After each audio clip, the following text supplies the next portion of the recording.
ಗುರು ಇಡೀ ನಮ್ಮ ಸೌತ್ ಬೆಂಗಳೂರಿಗೆ one of the best Andhra food, ಅದರಲ್ಲೂ ನಾನ್ ವೆಜ್ ಫುಡ್ ಸರ್ವ್ ಮಾಡೋ ಜಾಗ ಇದಂದ್ರೆ ತಪ್ಪಾಗೋದಿಲ್ಲ.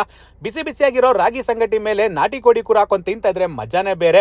ಅದ್ರ ಜೊತೆಗೆ ವೆಜ್ ಅಲ್ಲಿ ಅನ್ಲಿಮಿಟೆಡ್ ಆಗಿ ಆಂಧ್ರ ಮೀಲ್ಸ್ ನ ಬರೀ 130 rupees ಗೆ ಕೊಡ್ತಾ ಇದ್ರೆ. ಯಾವ್ದಪ್ಪ ಈ ಜಾಗ ಅಂತ ಕೇಳಿದ್ರೆ ಲಡ್ಡು ಬಾಯ್ ಫುಡ್ಸ್ ಅಂದ್ಬಿಟ್ಟು ಜಯನಗರ ಈಸ್ಟ್ ಎಂಡ್ ಅಲ್ಲಿ ಹೋಟೆಲ್ ಲೊಕೇಟ್ ಆಗಿದೆ.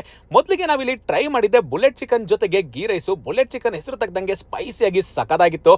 Ghee rice bullet chicken combination ಅಂತೂ ಡೆಡ್ಲಿ ಅಂತಾನೆ ಹೇಳ್ತೀನಿ. ಆಮೇಲೆ ಪೆಸರೊಟ್ಟುನ ಟ್ರೈ ಮಾಡಿದೆ. ಕೊಟ್ಟಿರೋ ಚಟ್ನಿ ಅಂತೂ ಬೆಂಕಿ ಗುರು, ಅಷ್ಟು ಸಖತ್ತಾಗಿತ್ತು ತಿನ್ನೋದಕ್ಕೆ. ರಾಗಿ ಸಂಗಟಿ ಮತ್ತೆ ನಾಟಿ ಕೋಡಿ ಕೂರ ಕಾಂಬಿನೇಷನ್ ಅಂತೂ ಹೈಲಿ ರೆಕಮೆಂಡೆಡ್. ಪೀಸ್ಗಳೆಲ್ಲ ಸಖತ್ತಾಗಿ ಬಂದಿದ್ದು. ಇನ್ನು ಮಸಾಲಾ ಟೇಸ್ಟ್ ಅಂತೂ ಬೆಂಕಿ ಅಂತಾನೆ ಹೇಳ್ತೀನಿ. ಬೈ ಚಾನ್ಸ್ ನೀವೇನಾದ್ರು ಸಂಜೆ ಟೈಮಲ್ಲಿ ವಿಸಿಟ್ ಮಾಡಿದ್ರೆ ಇಲ್ಲಿ ಸಿಗೋ ಪುನುಗುಲು ಮತ್ತೆ ಮಿರ್ಚಿ ಬಜ್ಜಿನ ರೆಕಮೆಂಡ್ ಮಾಡ್ತೀನಿ. ಒಮ್ಮೆ ಟ್ರೈ ಮಾಡಿ ನೋಡಿ. ನೀವೇನಾದ್ರೂ ಸೀ ಫುಡ್ ಲವರ್ಸ್ ಆಗಿದ್ರೆ ಚಿಲಕ ಚೇಪುಲು ಪುಲುಸುನ ಮಿಸ್ ಮಾಡದೆ ಟ್ರೈ ಮಾಡಿ. ತಿಂತಾ ಇದ್ರೆ ಹುಳಿ ಹುಳಿಯಾಗಿ ಆ ಫ್ಲೇವರ್ ಅಂತೂ ನೆಕ್ಸ್ಟ್ ಲೆವೆಲ್ ಅಂತಾನೆ ಹೇಳ್ತೀನಿ. ಇನ್ನು ಆಂಬಿಯನ್ಸ್ ವಿಚಾರಕ್ಕೆ ಬಂದ್ರೆ ಅಂತೂ ಕುತ್ಕೊಂಡು ತಿನ್ನೋದಕ್ಕೆ ಜಾಗ ಸಖತ್ ಸ್ಪೇಷಿಯಸ್ ಆಗಿದೆ. ಇನ್ನು ಈ ಜಾಗಕ್ಕೆ ಬಂದ ಮೇಲೆ ಒಂದು ಬಿರಿಯಾನಿ ತಿಂದಿಲ್ಲ ಅಂದ್ರೆ ಹೆಂಗೆ ಗುರು. ಕೊನೆಯದಾಗಿ ವೆಜ್ ಅನ್ಲಿಮಿಟೆಡ್ ಮೀಲ್ಸ್ ಬಗ್ಗೆ ಹೇಳೋದಾದ್ರೆ ಪಪ್ಪು ಸಾರು, ಸಾಂಬಾರು, ಆ ಗನ್ ಪೌಡರ್ ಟೇಸ್ಟ್ ಎಲ್ಲ ಸೂಪರ್ ಆಗಿದೆ. ಜಾಗ ನೆನಪಿದೆಯಲ್ಲ, ಲಡ್ಡು ಬಾಯ್ ಫುಡ್ಸ್ ಮಿಸ್ ಮಾಡದೆ ವಿಸಿಟ್ ಮಾಡಿ. Thank you.